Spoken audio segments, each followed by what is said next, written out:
યાદ રાખજો, બધા પર ભરોસો કરજો પણ સમયનો ભરોસો ન કરતા. કારણ કે આ ક્યારે કરવટ લે ને ખબર નથી હોતી.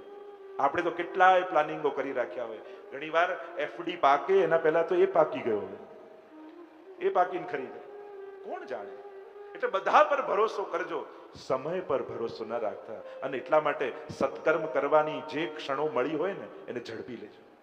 એને ક્ષણ માટે પણ ટાળતા નહીં. ઘણીવાર આપણને એમ થાય કે હા હમણાં કરું છું, એટલામાં પેલો કોઈ સેવા કરીને નીકળી ગયો, એટલે આપણને થાય કે એક ક્ષણ ચૂક્યા અને આપણી સેવા ગઈ. સત્કર્મ કરવા, સેવા કરવા માટે જ્યારે અવસર મળે તકને ઝડપી લેવી, પકડી લેવી. સારા વિચાર આવે ને એને બહુ ટાઈમ નહીં આપો, તુરંત સત્કર્મ કરી લો. અને ખરાબ વિચાર આવે ને એને 24 કલાક આપવા.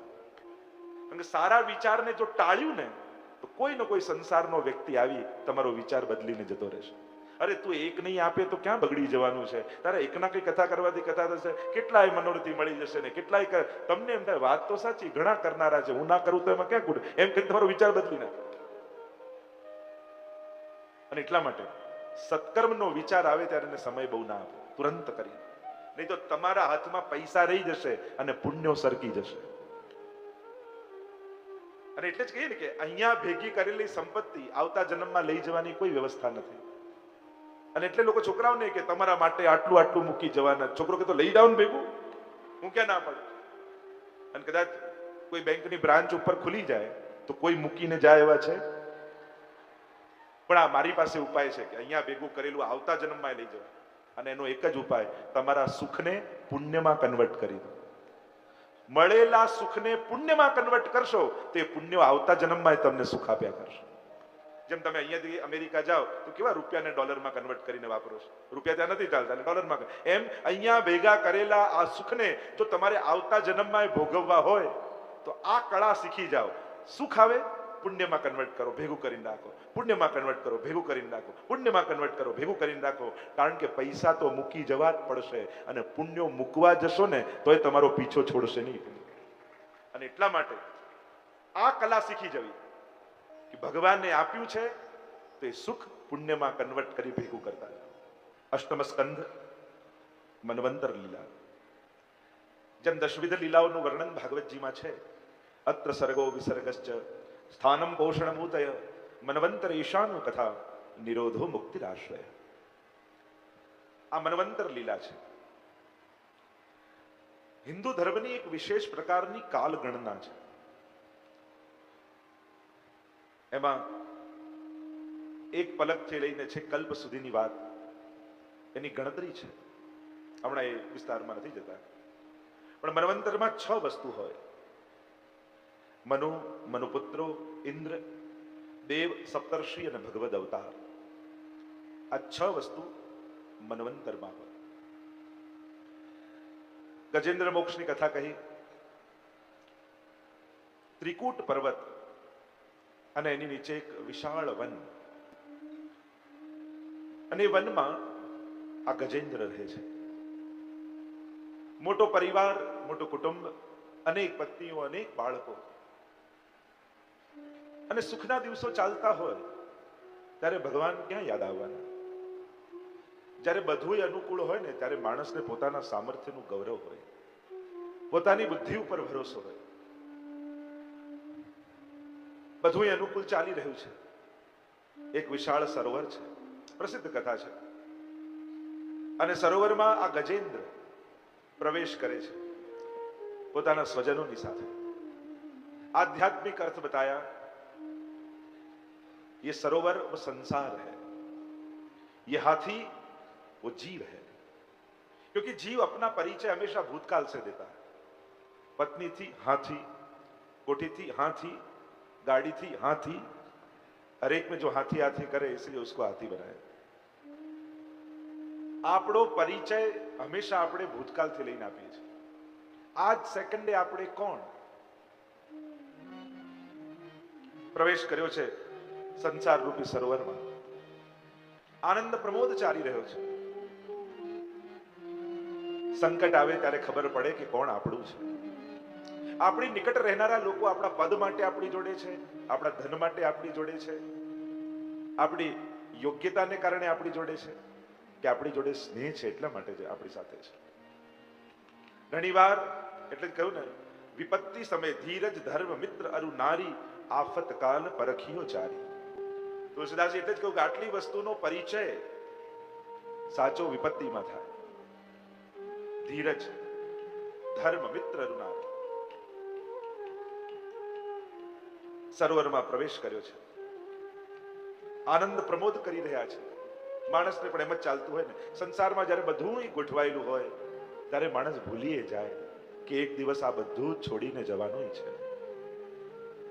એટલે તો મહાભારતમાં પણ જયારે યક્ષ પ્રશ્નની ચર્ચા આવી ત્યારે પૂછ્યું કે કેમ આશ્ચર્ય, આ જગતનું સૌથી મોટું આશ્ચર્ય શું છે? ત્યારે યુધિષ્ઠિરે એ જ જવાબ આપેલો કે દરેકને ખબર છે કે એક દિવસ જવાનું છે, છતાં એ રીતે જીવે છે જાણે અમર પટ્ટો લખાવીને લાવ્યા હોય. માણસ મૃત્યુને ભૂલી જાય છે. જે મૃત્યુને યાદ રાખે ને એ હંમેશા પાપથી બચે. મગરે પગ પકડ્યો, આ કાલ છે, અને કાલ પહેલા પગ જ પકડે ને એટલે ઘૂંટણ દુખવાની શરૂઆત થાય, સમજી લેવું કે મગરે પગ પકડ્યો. પેલા 2 પગથિયા કૂદકા મારી મારીને ચડતા હોઈએ અને પછી દરેક પગથિયે શ્વાસ લેવા ઉભા રહેવું પડે. સમજવું પગ પકડાયો, ખેંચવા લાગ્યો ગ્રાહ,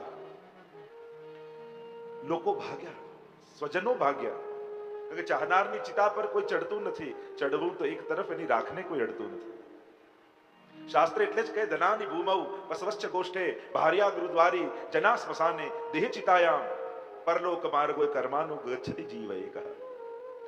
જે મેળવેલું છે મૂકીને જવાનું, કરેલું છે ભેગું આવે. જો માણસની ભગવાનની રચના કેવી, પૈસા માટે પાપ કરીએ પણ મરી જઈએ તો પૈસા રહી જાય, પાપ ભેગા આવે.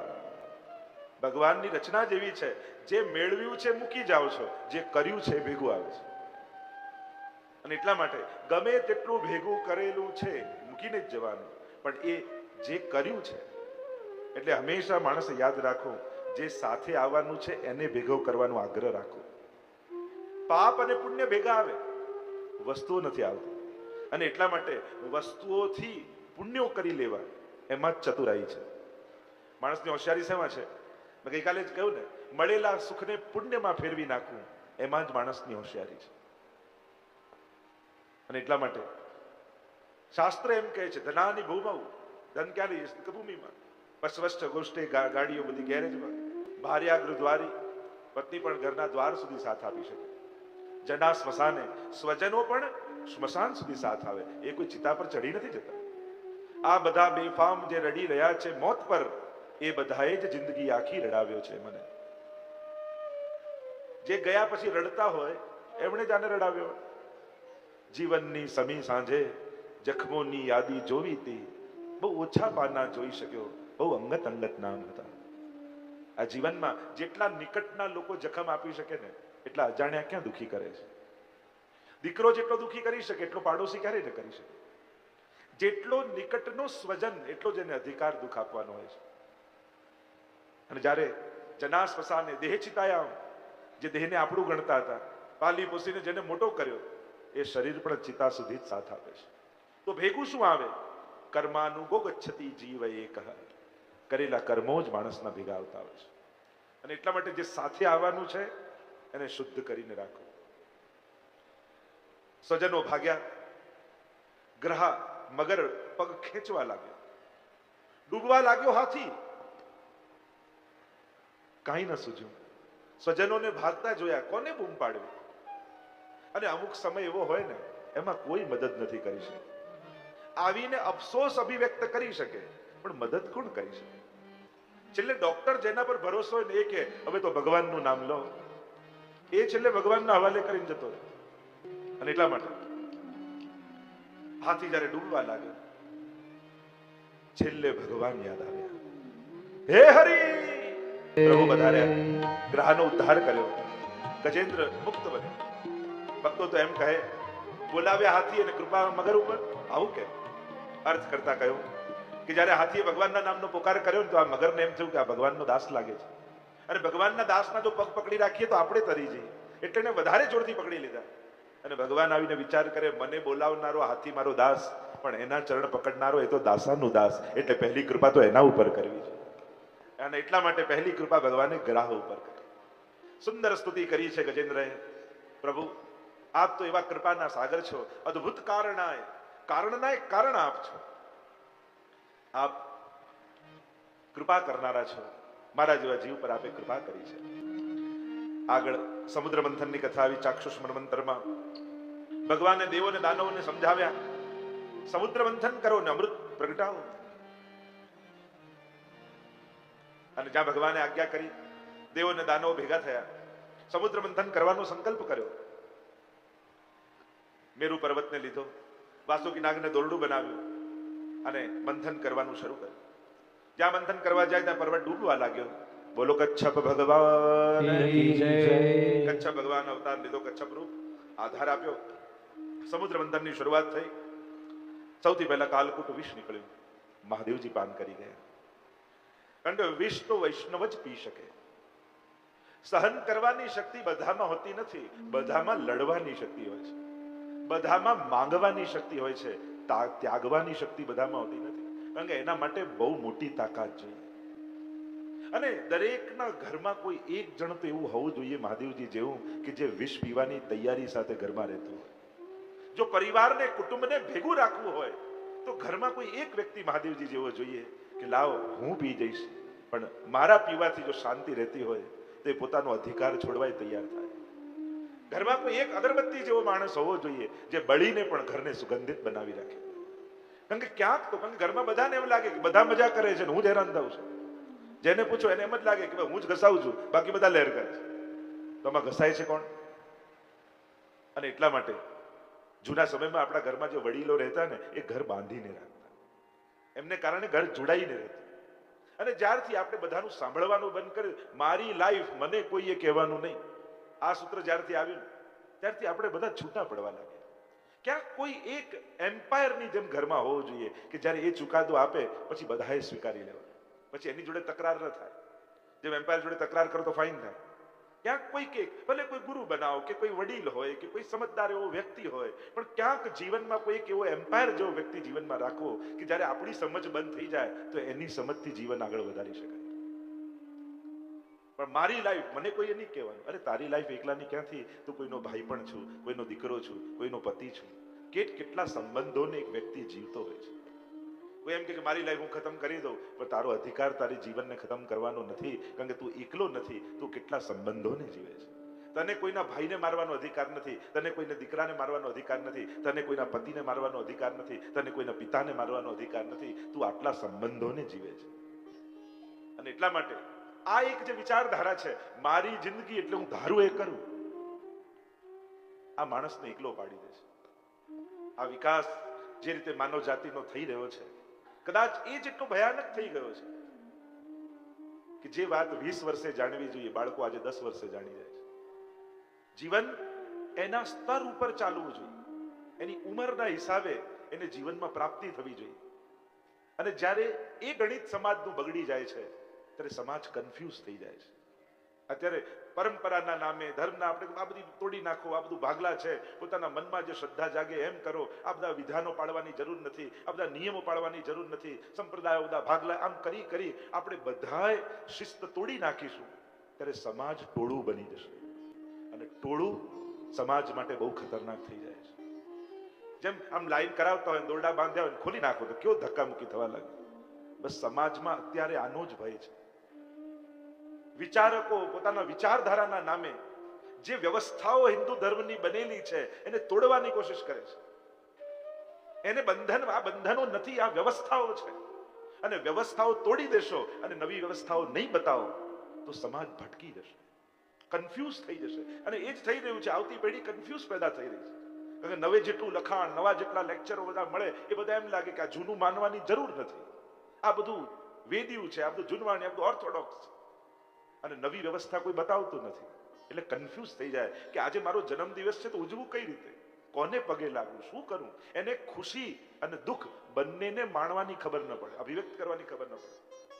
એટલે આ બધી વ્યવસ્થાઓને તોડવાની જે વાત થાય છે અને ભાગલાવ રૂપે જે બતાવવામાં આવે છે એ બહુ મોટી ગેરસમજ સમાજમાં ઊભી કરવામાં આવી રહી છે. વ્યવસ્થાઓને રહેવા દો તો જ સમાજ વ્યવસ્થિત રહેશે. અને બધા દોરડાઓ ખોલી નાખશો, ટોળું બની જશે સમાજ. અને ટોળામાં સંખ્યા હોય પણ સમજ ન હોય. સંગઠન અને ટોળાનો આ જ ફરક છે. અત્યારે સંગઠનો ઓછા અને ટોળાઓ વધારે થઈ ગયા છે. સંગઠનમાં સમજ હોય, ટોળામાં સમજ ન હોય. એ ગમે ત્યારે કોઈનું અહિત કરવા તૈયાર થઈ જાય છે. અને એટલા માટે મારી લાઈફને હું મારી રીતે જીવું, આજે એક સ્વતંત્રતાની વિચારધારા. હા, પોતાના નિર્ણયો લે એમાં કાંઈ વાંધો નથી, પણ નિર્ણયો લેતા પહેલા કોઈને દુઃખ થાય છે, કોઈને સુખ થાય છે, કોઈનું માન ગવાય છે. બીજાના મનને સાચવતા જેને ન આવડે એ કેવો વૈષ્ણવ? તમે સંસારમાં પરિવારમાં રહો છો અને એમ કહો હું બધાને પરિવારમાં પ્રેમ કરું છું, પણ તમે કોઈનું મન સાચવતા ન શીખ્યા તો શું ભણ્યા તમે? મોડર્ન થઈએ પણ મોડર્નનો અર્થ કોઈ ટૂંકા કપડા પહેરવા થોડી થાય છે. 21મી સદી નો માણસ કેવો, મોડર્ન માણસ કેવો, મોડર્ન પરિવાર કેવો? ખાલી જેને આ બધી ઇલેક્ટ્રોનિક વસ્તુ વાપરતા આવડે એ મોડર્ન, જેને ટૂંકા કપડા પહેરતા આવડે એ મોડર્ન? મોડર્ન કોને કહેવાય? મોડર્ન પરિવાર 21મી સદીનો એને કહેવાય કે જે ઘરમાં દરેકની વાતને મહત્વ અપાતું હોય. નાનાથી લઈ મોટા સુધી દરેકના વિચારને જ્યાં આદર અપાતું હોય એને મોડર્ન કહેવાય. શું મોડર્ન આપણે થયા છીએ? ખાલી કોઈ એક બે ભાષા શીખી જવાથી કોઈ મોડર્ન થતું નથી. શું તમારા પરિવારમાં દરેકને વિચારને રિસ્પેક્ટ અપાય છે? એ વાત આવે ત્યારે આપણે બધા ઓર્થોડોક્સ થઈ જઈએ. આને પૂછવાની શું જરૂર, આને પૂછવાની શું જરૂર? અને એટલા માટે 21મી સદીનો પરિવાર એટલે જ્યાં નાનાથી લઈ મોટા સુધી દરેકના વિચારને મહત્વ અપાય. આ વિકાસ છે માણસ જાતિનો. તો ઘરમાં કોઈ એક વ્યક્તિ મહાદેવજી જેવો હોવો જોઈએ, જેને ખબર હોય આ મારા હકનું છે, પણ જો હમણાં હું માંગવા જઈશ તો બધું વિખરાઈ જશે. અને એટલા માટે છોડવાની તૈયારી રાખે. અને થોડુંક છોડીને પણ જો બધાને ભેગા રખાતા હોય તો એમાં કાંઈ નુકસાન નથી, કારણ કે તમારા ભાગ્યમાંથી કોઈ લઈ જવાનું નથી. આપણા શાસ્ત્રો એમ કહે છે ભાગમાંથી કોઈ પડાવી શકે, ભાગ્યમાંથી કોઈ કંઈ પડાવી શકતું નથી. તમને ભગવાને લખીને મોકલ્યા છે અને એટલા માટે છોડવાની તૈયારી રાખજો. હક છોડતા જે શીખે. कोई एक व्यक्ति, कोई वो वडील, लिहाज आंखों का रिश्तों का डर नहीं रहता, लिहाज आंखों का रिश्तों का डर नहीं रहता जब किसी एक शख्स के हाथ में घर नहीं रहता. કોઈ એક વડીલ જે ખીટે બધાને જોડીને રાખે અને બધાની ચિંતા કરતો હોય, એવા જ્યારે ઘણી વાર જતા રહે ને તો આમ દોરો નીકળે ને મોતી વિખરાઈ જાય. હા, વ્યવસ્થા આવે, સુખ આવે, બધા પોતપોતાના ઘરે રહે, એમાં કોઈ વાંધો નથી. જરૂર નથી ભેગા રહેવું એટલે સાથે જ બેઠા રહેવું. ભેગા રહેવું એટલે મનથી પ્રેમથી જોડાયેલા રહેવું. મહાદેવજી પરમ વૈષ્ણવ છે. વૈષ્ણવા નામ યથા શંભુ. અને વૈષ્ણવનું લક્ષણ શું? ઝેર જુબાન પર ન રાખ્યું અને ઝેર પેટમાં ન ઉતાર્યું, ગળે રાખ્યું. બસ આ જ શીખવાનું. ઘણાના દિલ બહુ ચોખ્ખા હોય છે પણ જુબાન બહુ કડવી હોય છે. અને એટલા માટે ઘણા દિલ ચોખ્ખું એમ કરીને જે કરવું હોય એની છૂટ આપણે લઈ લઈએ છીએ. હું તો ઊંધું કહું, જુબાન મીઠી રાખો, જાઓ દિલ ખરાબ રાખજો, જાઓ છૂટ છે. દિલ ભલે બગડેલું રાખજો, જુબાન મીઠી રાખજો. કારણ કે દિલ બગડેલું હશે ને તો એકલા તમે હેરાન થશો, જુબાન કડવી હશે ને તો ગામના બધા હેરાન થશે. એટલે 10 જણ હેરાન થાય ને એકલા તમે થાવ ને એમાં સારું છે. એટલે દિલ ચોખ્ખું કરીને આપણે જે કરવું એની છૂટ લઈ લઈએ છીએ. વૈષ્ણવ જુબાનમાં ઝેર ન રાખે અને પેટમાં ન રાખે. એ એવી જગ્યાએ રાખે જ્યાં પોતે સહન કરી લે પણ બીજાને ભોગવવાનો વારો ના. કાલકૂટ વિશે નીકળ્યું, મહાદેવજી પાન કર્યું, કામધેનુ ઋષિઓ લઈ ગયા, ઉચ્ચૈશ્રવા ઘોડો બલિરાજાએ રાખ્યો, એરાવત હાથી ઇન્દ્રને મળ્યો, કૌસ્તુભ મણિ પ્રભુએ ધારણ કર્યું, કલ્પવૃક્ષ સ્વર્ગમાં ગયું, વારુણી અસુરો લઈ ગયા, લક્ષ્મીજીએ ભગવાનનું વર્ણન કર્યું. બોલો લક્ષ્મી નારાયણ ભગવાન કી જય. અને અમૃતનો કળશ લઈ બોલો ધન્વંતરી ભગવાન કી જય. અને જ્યાં ધન્વંતરી ભગવાન અમૃતનો કળશ લઈને પ્રગટ થયા, દેવો અને અસુરો બધાય ભાગ્યા. કારણ કે મહેનત કરવાનો સમય આવે ને ત્યારે કોઈને રસ ન હોય, પણ ફળ ભોગવવાનો આવે ત્યારે બધાને રસ આવી જાય. ઘણી વાર સંસ્થાઓ શરૂ થતી હોય ને ત્યારે બધા દૂર દૂર ભાગતો, જોઈએ તો ખરા કેમ ચાલે છે. જ્યારે બધું ગોઠવાઈ જાય ત્યારે બધાને રસ લેવો હોય. તૈયાર જગ્યાએ બધા બેસવા તૈયાર થતા. અમૃત નીકળે પછી એને પીવા કોણ ના આવે? ભાગ્યા બધા. પ્રભુને થયું આ દેવો ને અસુરો ઝઘડે એટલે પ્રભુએ બોલો મોહિની ભગવાન કી જય મોહિની રૂપ ધારણ કર્યું. એવી સુંદરીનું રૂપ ધારણ કર્યું પરમાત્માએ. અને અસુરો પાસે આવ્યા ને કહેવા લાગે, જો આ ઉપરનું અમૃતનું ઝોળ છે ને એ દેવતાઓને પીવડાવી દઉં, નીચે જે રગડો અસલી અમૃત છે ને એ તમને પાઈશ. અને એવું સુંદર રૂપ કે બધા અસુરો એવા મોહિત થઈ ગયા કે આ તો ખોટું બોલે જ નહીં. અને બધા દેવતાઓ લાઈનમાં ગોઠવાયા, એક પછી એક બધાને મોહિની ભગવાન અમૃતનું પાન કરાવવા લાગ્યા. રાહુને એમ થયું કે કંઈક ગડબડ લાગે છે, અને સૂર્ય અને ચંદ્રની વચ્ચે રાહુ જઈને બેસી ગયો. અમૃત પી લીધું. ભગવાનને ખબર પડી કે આ સૂર્ય પીધું છે, સુદર્શન છોડ્યું છે, શિરચ્છેદ કર્યું, અને રાહુ અને કેતુ બે બન્યા. ચડાઈ કરી છે, અસુરોને માર્યા. અસુરોના ગુરુ શુક્રાચાર્ય, એમની પાસે સંજીવની વિદ્યા હતી. ફરી અસુરોને જીવિત કર્યા અને સ્વર્ગ પર ચડાઈ કરી. સ્વર્ગ પર ચડાઈ કરીને હવે તો દેવતાઓ ભાગ્યા, પહાડની ગુફાઓમાં જઈને સંતાઈ ગયા. અસુરોનો પ્રભાવ વધ્યો સમાજમાં. આ ચાલતું જ રહે. આપણા પુરાણવાદીમાં જો ક્યારેક અસુરો જીતે છે, ક્યારેક દેવતાઓ જીતે છે. થયું દિતિ અને અદિતિ, કશ્યપના પત્ની. એકના પુત્ર છે અસુર ને બીજાના છે દેવ. દેવની માતા વિનંતી કરી, પતિદેવ મારા પુત્રો દુખી છે, આપ કોઈ ઉપાય બતાવો. પયોવ્રતની વિધિ બતાવી છે. અનુકૂળ સમય આવ્યો પ્રભુને પધારવાનો. આ ભાદરવા માસની બારસ, અને ત્યાં મધ્ય સમયે બોલો વામન ભગવાન કી જય. વામન ભગવાનનું પ્રાગટ્ય થયું. સુદ્યુમ્નની કથા આવી. નભગના પુત્ર નાભાગની કથા આવી. નાભાગ વિદ્યા અભ્યાસ કરવા માટે ગયા છે, અને અહીંયા ભાઈઓએ ભાગ પાડ્યા. અને ભાગ પાડ્યા અને બધાએ ધન 3 ભાગમાં વેચી લીધું. કે ચોથો ભાગ આ નાભાગને શું આપીશું? તો કે બાપુજી એમને આપી દે. અને જ્યારે ભણીને આવ્યો અને કહ્યું કે અમે તો મિલકતના ભાગ કરી લીધા, એટલે કહ્યું કે મારા ભાગમાં શું આવ્યું? કે મારા ભાગમાં બાપુજી આવે, તારા ભાગ. દુખી ન થયા. મનમાં વિચાર કર્યો, પૈસા તો મહેનતથી પણ કમાવી લઈશ, પણ બાપુજી તો ભાગ્યથી મને મળ્યા છે. જીવનમાં સૌથી સસ્તું એ છે જે પૈસાથી મેળવી શકાય છે. કારણ કે જે વસ્તુ પૈસાથી નથી મળતી એ કેમે કરીને મેળવવું બહુ કઠિન છે. ઘણા એવા સંબંધો છે, એવા સ્વજનો છે જે પૈસાથી નથી મેળવી શકાતા. એ તો સૌભાગ્યથી મળે છે. જેના ઘરમાં વડીલો છે એ ભાગ્યશાળી છે. વડીલો ભલે કાંઈ ન કરતા હોય, એક સોફામાં બેઠા રહેતા હોય ને તો ઘર ભરેલું ભરેલું લાગે. મોરારજી દેસાઈ 100 વર્ષના થયા ને ત્યારે કોઈ પૂછ્યું કે અત્યારે તમને શેની કમી લાગે છે? ત્યારે કહ્યું કે બધા આશીર્વાદ લેનારા છે, મને અત્યારે કોઈ આશીર્વાદ આપનારું નથી. તો ભાગ્યશાળી એ વ્યક્તિ છે જેના ઘરમાં કોઈ આશીર્વાદ આપનારું હોય. મહાદેવજીની કૃપા થઈ, તપ કર્યું, બધા જ સંપત્તિને પ્રાપ્ત કરી લીધા. કારણ કે કદાચ બધુંય નકામું જાય, પણ માતાના પિતાના મળેલા આશીર્વાદ ક્યારે નકામા નથી જતા. અને એટલા માટે જીવનમાં આ બેના આશીર્વાદ, આપણે ત્યાં 3ના આશીર્વાદ કયા? માં, મહાત્મા અને પરમાત્મા. આ 3ના આશીર્વાદ મળતા હોય તો ચૂકવું નહીં. આ 3ના આશીર્વાદ જ્યારે પણ મળે લેવું. અને આમ અમરીશ રાજાની આગળ કથા આવી. દ્વારિકાધીશની પરમ પ્રિય ભાવથી સેવા કરતા, ખૂબ લાલ લડાવતા દ્વારિકાધીશને. દુર્વાસા મુનિએ પરીક્ષા કરી. વ્રતનો સમય હતો, પારણા કરવાનો સમય આવી ગયો, પાછા ના આવ્યા. અને તુલસીનું પત્ર લઈને પારણા કર્યા. આવ્યો દુર્વાસા મુનિને ક્રોધ, અને અહીંયા ભગવાને સુદર્શન છોડ્યું. પાછળ પાછળ પાછળ દોડીને ભાગે. ભાગતા ભાગતા પાછા ભગવાન પાસે ગયા, મારી રક્ષા કરો. ભગવાન કે જેનો અપરાધ કર્યો છે એની પાસે જઈને ક્ષમા માંગો. અહમ ભક્ત પરાધીનો. ભગવાન બધું ક્ષમા કરે, પણ ભક્તનો કરેલો અપરાધ ભગવાન ક્ષમા નથી કરતા.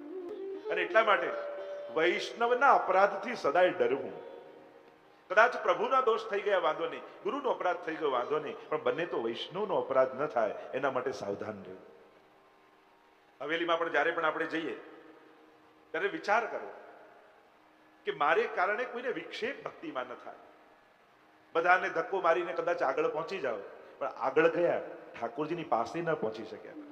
આપણને આગળ જતા આવડે છે, પાસે પહોંચતા નથી આવડતું. એના કરતા પાછળ રહ્યા ને બીજાને દર્શન કરવા દીધા ને તો ઠાકોરજીની બહુ પાસે જતા રહેશો. ઘણીવાર એમ લાગે કે પ્રસાદ વધે એમ નથી, તો ખાલી થાળી લઈને ધીમેથી સરકી જઈએ અને બીજાને લેવા દઈએ ને, એ દિવસે સાચો પ્રસાદ લીધો કહેવાય. કરી લેવું, ધરી લેવું, ભરી લેવું, આજ વૈષ્ણવતા નથી. બીજાને લાભ આપો વૈષ્ણવતા છે. જ્યારે વૈષ્ણવના ગણિત શીખી જશો ને, કારણ કે ભક્તિ માર્ગમાં ભગવાન કૃપા કરવાની શરૂઆત પાછળથી કરે છે. અને એટલા માટે આગળ સૌથી જતા રહ્યા. કદાચ તો એમ માને કે ઠાકોર પહેલી કૃપા કરે ના, હા, એનો અર્થ એ નતું કે આગળ પહોંચવું નહીં. બધાનો ભાવ તો હોય જ, પણ કોઈને ભક્તિમાં વિક્ષેપ થાય એ રીતે ભક્તિ નહીં કરવી. વૈષ્ણવી દ્રષ્ટિકોણ કંઈક જુદો છે. બેઠકજીમાં જારી ભરતા હોય, 10ને ધક્કા મારીને આગળ જારી ભરી તો મહાપ્રભુજી ક્યાં રાજી થવાના? તમારે કારણે કોઈ વૈષ્ણવ પડી ગયું તો મહાપ્રભુજી રાજી થશે? ક્યારેય નહીં થાય. અને એમે જે બહુ આગળ આગળ આવીને જારી ભરે એની બધી તો માટલીમાં જતી રહે, માટલીમાં પાછી જતી રહે. જે છેલ્લે મૂકે ને એની જ જારી રહી જાય. અને એટલા માટે પુષ્ટિ ભક્તિમાં લાભ આપવામાં લાભ છે, લઈ લેવામાં નથી. અને એટલા માટે આપણે બધા જયારે ડિસિપ્લિનમાં રહીશું, લોકો બધા ફરિયાદ કરે શ્રીનાથજીમાં બહુ ધક્કા વાગે ધક્કા વાગે. તો કોણ શ્રીનાથજી મારે જ ધક્કો કે લાવ પહેલો હું મારું પછી તમે માર્યા કરજો, હું ઉદ્ઘાટન કરી જાઉં? આપણે જ મારીએ છીએ પછી આપણે જ કહીએ કે ધક્કા વાગે છે. જેટલા ત્યાં હોય છે એ જ એકબીજાને મારતા હોય છે. અને એટલા માટે આપણે કારણે કોઈના ભક્તિમાં વિક્ષેપ ના આવે એનો વિચાર રાખો. અહીંયા અમરીશ રાજાની કથા કહી, આગળ હરિશ્ચંદ્રની કથા આવી, સગર ચરિત્ર આવ્યું. ભગીરથના પ્રયત્નોથી ગંગાજીનું અવતરણ થયું. પૂર્વજોનો ઉદ્ધાર કરવો છે, ગંગાજીને વિનંતી કરી છે. ગંગાજી કહે મારો પ્રવાહ એવો છે કે ભૂતલમાં જો હું આવીશ તો સીધી પાતાલમાં જતી રહીશ, મને કોણ ઝીલશે? મહાદેવજીએ કહ્યું કે હું ઝીલીશ. ભગવાનનું આ ચરણોદક છે. ભગવાનના જ્યારે વામન ભગવાનના ચરણ બ્રહ્મલોકમાં ગયા ત્યારે બ્રહ્માજીએ ચરણ પખાર્યા અને કમંડલમાં જે જલ ભર્યું એ જ ગંગાજી છે. અને જ્યારે ગંગાજી આવે આગે આગે ભાજ્યો જાય ભગીરથ કો રથ और પાછે પાછે આત હે રંગ ભરી ગંગ. આગળ આગળ ભગીરથનો રથ દોડે છે અને પાછળ પાછળ ગંગાજીનો પ્રવાહ આવી રહ્યો છે. પાછળ વળીને જોતા જાય અને ગંગાજીનો જે પ્રવાહ આવે છે અને જ્યારે પ્રવાહમાં પૂર્વજોના અસ્થિ વિસર્જન થયા અને ત્યારે પૂર્વજોનો ઉદ્ધાર ભગીરથે કર્યો છે. અદ્ભુત કથાઓ ભાગવતજીમાં વર્ણિત છે. આગળ રામજન્મની કથા આવી. સૂર્યવંશમાં ખટવાંગ રાજા થયા, એના દીર્ઘબાહુના રઘુ, રઘુના અજના થયા દશરથ, અને દશરથને ત્યાં મર્યાદા પુરુષોત્તમ રામનો જન્મ થયો. જો આપણા ઘરે ઠાકોરજી બિરાજે છે. કોઈ તમને પહેલા ચિઠ્ઠી આવી કે આવું સિંહાસન, આવી રજાઈ, આવી ગાદી, આવી બંટા, આવા જારી, આ બધું પહેલા ઘરમાં વસાવ પછી તારા ઘરે આવીશ? તો કોઈને વૈકુંઠમાંથી ટપાલ, ઈમેલ, SMS, ફેક્સ, વોટ્સઅપ આવ્યો? આપણે એમ માનીએ છીએ કે મેં ભગવાન માટે કેટલું છોડ્યું. અરે ભગવાને તમારા માટે વૈકુંઠ છોડ્યું, એ ભૂલી ગયા તમે? બધું જ છોડીને તમારા ઘરે રસોડાના 2x2 ખાનામાં પણ હસતા હસતા બિરાજતા રહે છે, ધુમાડા ખાતા ખાતા. તો મૂળ વાત એ તમને અનુકૂળ થઈને તમારા ઘરે આવે છે, તમારા માટે આવે છે. અને એ ક્યારે ભૂલવું નહીં કે તમને અનુકૂળ થઈને રહે. તમને એમ થાય કે લો સવારે તો સેવા મને ફાવે એમ જ નથી એટલે હું સેવા નથી કરતો. અરે બપોરે જગાવો ઠાકોરજી. તમે એમ કહો બપોરે મંગળા કરાય, અચ્છા તો સવારે શયન કરાવાય? તમે એમ કહો બપોરે જગાડાય નહીં તો તમે સવારે સવારે રૂચી સખી અને સેજ બનાવી ઠાકોરજી કે હમણાં તો અજવાળ્યું છે, રાત ક્યાં થઈ છે? પણ તમે એ પદ ગાઓ એટલે ઠાકોરજીને બગાસા આવવા લાગે ને પડી જાય છે કે નહીં? તમે રાત પાડી દો છો કે નહીં સવારે 1 કલાક સેવા કરીને? તો જો સવારે રાત પાડી દેતા હો તો રાતના સવાર કેમ ન થઈ શકે? પુષ્ટિ માર્ગમાં કાલ બાધક નથી, સાધક છે. બપોરે 3 વાગે પણ જોબમાંથી આવીને તમે મંગળા કરાવી શકો છો. જેને કરવું જ છે એને પુષ્ટિ માર્ગમાં બધી સુવિધા છે. અને એટલા માટે પણ જેને પ્રતિકૂળતા હોય એને સુવિધા અનુકૂળ કરવી. અને એટલા માટે પુષ્ટિ માર્ગનો સિદ્ધાંત એમ નથી કે મારું ભગવાન માટે બધું જુદું. પુષ્ટિ માર્ગનો સિદ્ધાંત છે ભગવાન માટે જ કરવું, પ્રભુ માટે કરવાનો સિદ્ધાંત.